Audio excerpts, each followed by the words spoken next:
next up, one of our 4 presenters, we have Trent. Jason is Director of Vascular Surgery at Austin Health. He also heads the University of Melbourne Medical 3D Printing Lab, also known as 3D Med Lab. He completed his specialist training in 2007 and has held multiple governance roles, including Victorian Chair of the Royal Australasian College of Surgeons, AMA Victoria State Councillor, and President of the Australian Chinese Medical Association of Victoria. He has a passion for medical innovation technology and maintains multiple active surgical research streams. Please welcome Jason.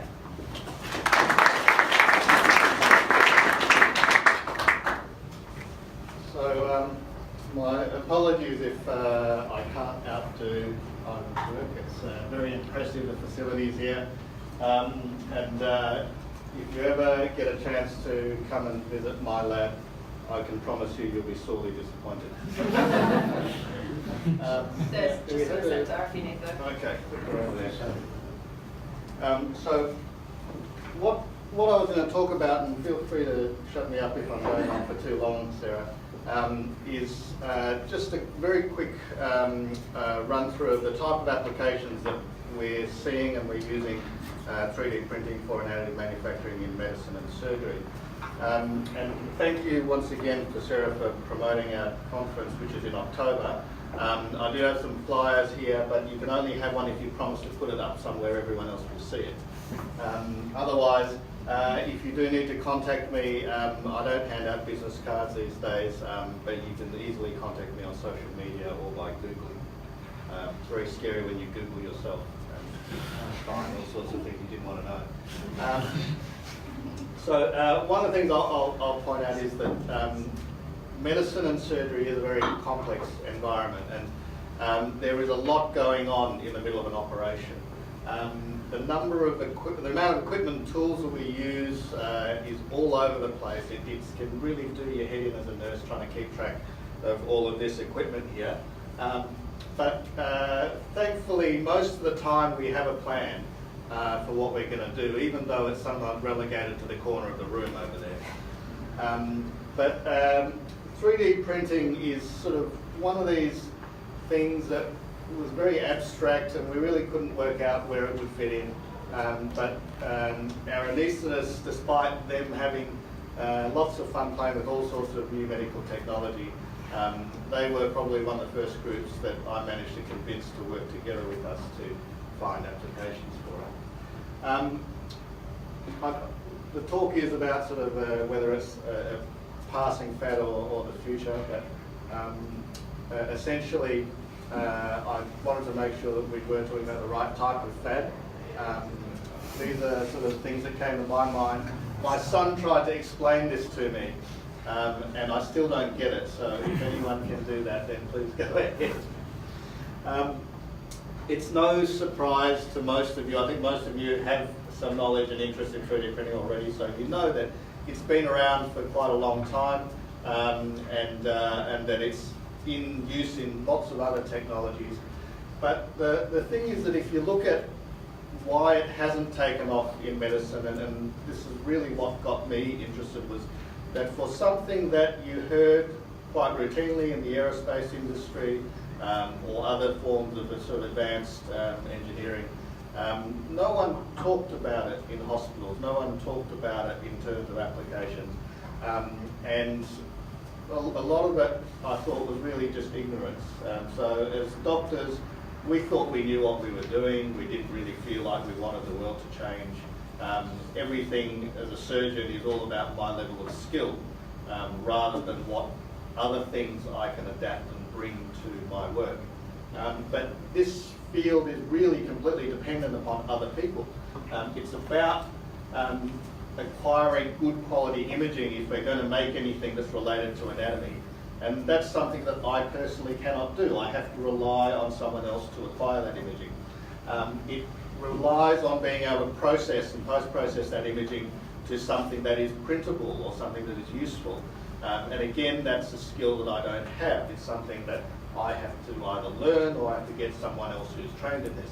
And it's also very dependent upon the type of materials and the restrictions that we can have. And that's why the work that Ivan does here is so important, that we need to have a range of materials that serve the applications that we have, that we need them for.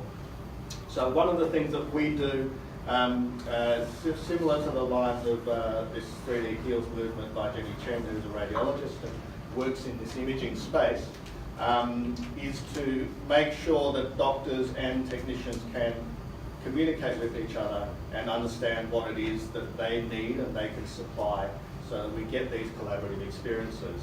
And that's what these training workshops that we run are all about. So, as I said, my lab is very under-equipped compared to what you've all just seen downstairs. We had 2 of these, and now one's on the blink. And this last one's on its last legs, and this was our last toy that arrived last week. But they are far from being able to produce a magical organ or a soft tissue structure like you might see on Star Trek. But when we've got a tool, as they say, when you've got a hammer, everything looks like a nail, so we've been busy trying to print everything that we can get our hands on.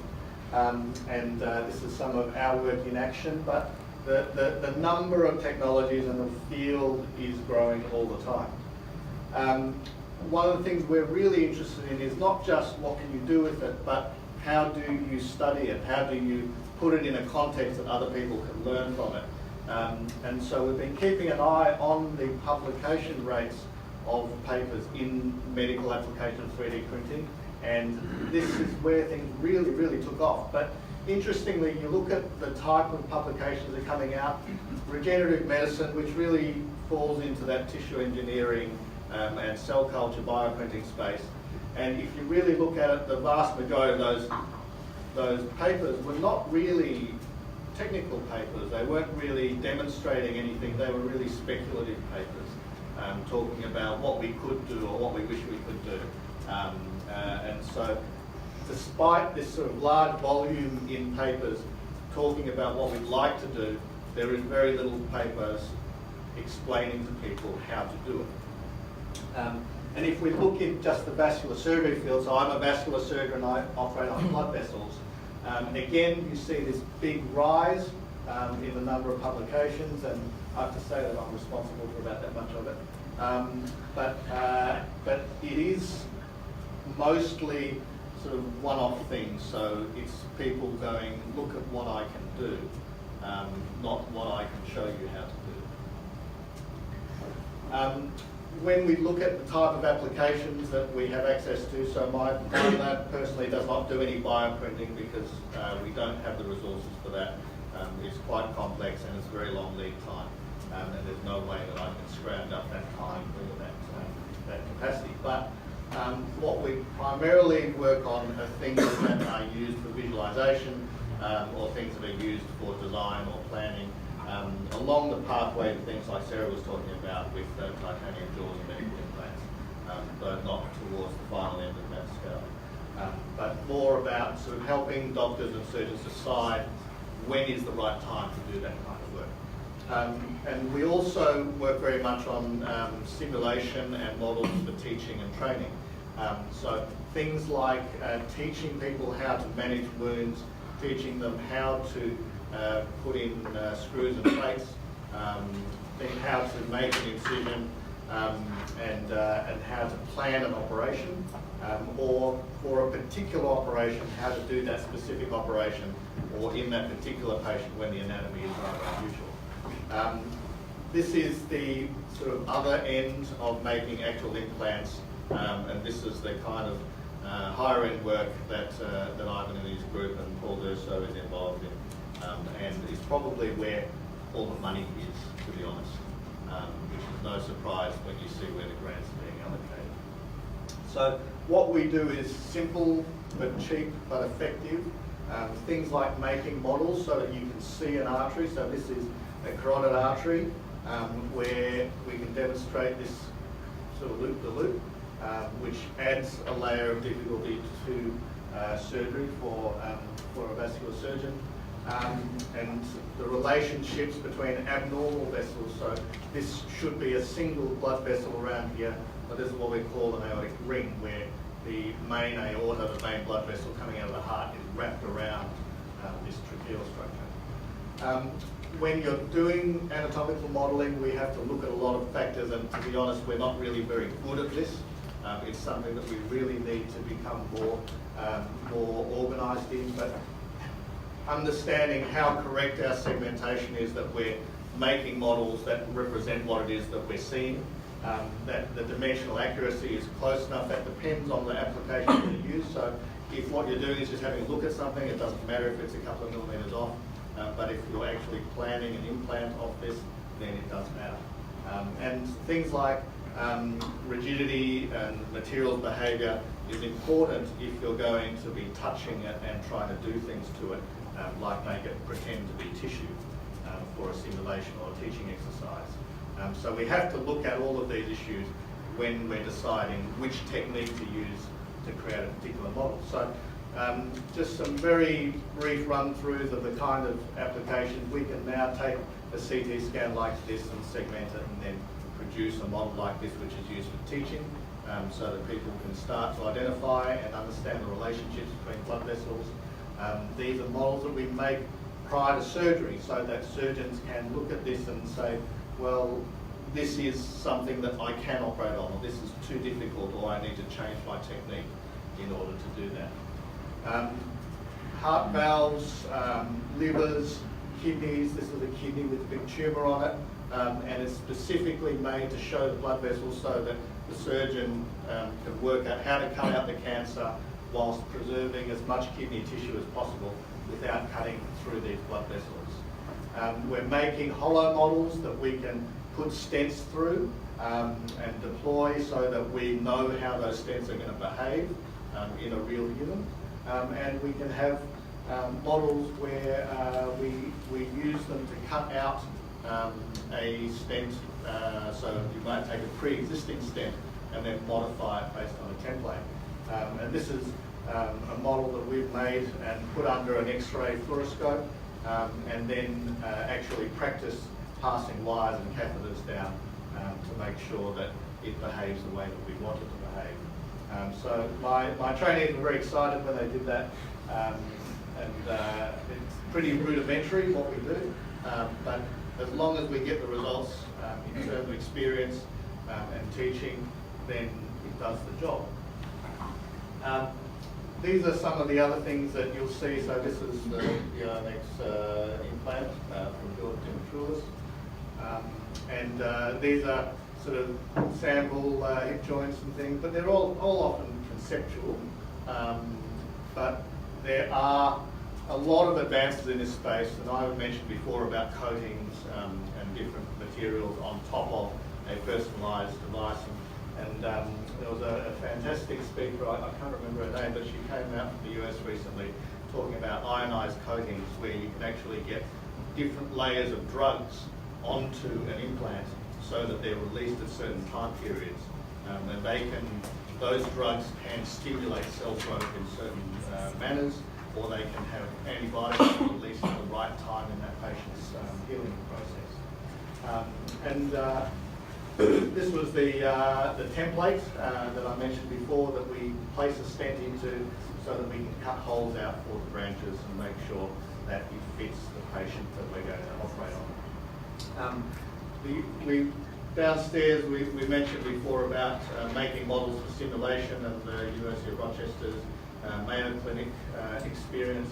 And these are the types of models that we can make, but to make that whole thing out of one 3D printed process is not workable. The range of material, the range of textures that you have to produce is too difficult. It's a very expensive process and very slow, especially if you're going to plonk it in front of someone and have them cut it up and then it's gone. So you have to be inventive in terms of which parts you print, which parts you mould, which parts you cast, and which parts you use more expensive materials for, which parts you use simple materials for. This whole just-in-time concept is a big deal. This is the process that a medical implant goes through. So you have to manufacture it, there has to be someone who goes through the regulatory process to get it into your country. It has to be brought into the country, it has to be stored, it has to be shipped to your hospital, and then the surgeon actually puts it into the patient, and then the bits that you don't use or wasted then get disposed of. And there's a long pathway from this factory to the patient.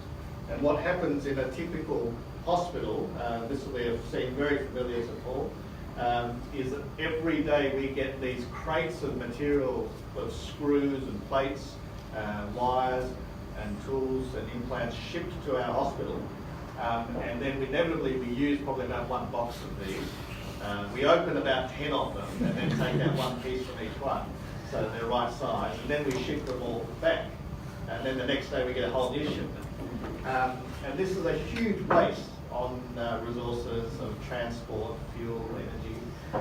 So what we want to do with this just-in-time manufacturing concept is, if you know what you want, then the night before or the week before that patient's going to have surgery, it doesn't even need to be personalised. It might just be that you have a bank of models in your computer software, or you might order it from the company online, and they'll send in the plans and then print it in your manufacturing room in your hospital. And it might be a standard product that you no longer have to ship, or it might be something that's completely personalised to that patient. But you can now move that manufacturing facility from an overseas company to your hospital and make that whole process a lot faster and a lot simpler. I was having a discussion earlier today about what's possible and what's not possible. There is a lot of work on making things 3D printed that look right, but that doesn't mean that they behave right. So just because you can 3D print a stent that looks like a stent does not mean it has the mechanical properties of a self-expanding stent. And essentially, this looks great, but there's no way that we could ever put it into someone or for it to do anything useful. But we'll get there. Bioprinting I'll leave. I won't cover that because there's plenty of opportunity later. But this is the really big issue, is if we change manufacturing to these one-off small batch processes, and each object that you create is no longer in volume, so you can't take a whole bunch of them and test them for strain and strength and wear and tear, but you have to rely on your design being, and your materials being over-engineered to handle what it is you want to throw at it in terms of mechanical forces, or quality, because it might be as simple as being adequately sterilisable or not having material faults in it. How do you change the regulatory process from producing an object that again gets tested to ensuring that the manufacturing process is the thing that's regulated? And Paul will have a lot to say about that, I'm sure. There are obviously lots of things that are just cool. I don't think this is really very practical, but nevertheless, I think this group managed to get $1 million out of Google, so they've obviously not. So as I said, our lab is very, very small, and it was founded based on very limited resources, pretty much everything I had to get out of my own pocket. But this is sort of what we aim towards, is a facility perhaps not as impressive as this, but enough to serve the purposes of a standard hospital, and which is integrated in with its other departments. So we've had a lot of discussions over whether a 3D printing facility should be on-site or off-site. My real belief is it should be on-site, and it should be something that a doctor can walk into and say, that looks great, I want one of those, can you do this? That's not quite working out, let's change our tack. Or similarly, an engineer can come and hang out in the operating theatre, or come and visit us and have a talk about, I've got this new technique, how can we try this out or find a way to make it useful? So that's what I would like to see, but I realise that the resourcing and capital issues don't really make that possible. This is another one of our partners in Toronto. and we have another group in Poland that we work with that we exchange tips and ideas with. So is it a fad? I certainly hope not. I think it's something that's here to stay. But some of the hype that is being put forward is not realistic. And I think part of the reason why we need to be here to collaborate with each other is to work out what is realistic, what is really achievable, and how do we make sure that we get those things done. I put this up really just to say that engineers and clinicians can work. It may be ugly. I'll let you guess. Okay. And just in terms of the meetings that we run, this 3D Heals event, we've been running 3D printing and 3D manufacturing and 3D visualization related conferences for the last few years. Come along to our event in October, but more importantly, you've got 2 weeks left to submit an abstract. So we have come to an arrangement with a medical 3D printing journal to have accepted abstracts published. So it's a really fantastic opportunity for you to present your work, have it indexed and citable, so that we can develop that documentation and share that knowledge. The sort of hackathon concept is something that's really taking off. So this was one that we ran in 2016 at Melbourne Uni, and I think it's since been absorbed into the Graham Clark Institute's Pitch Night. So we want this event to grow. We want you guys to be able to connect and talk to each other. So please come and check out our resources and come and visit our meeting and submit some abstracts so that you can share that with everyone else.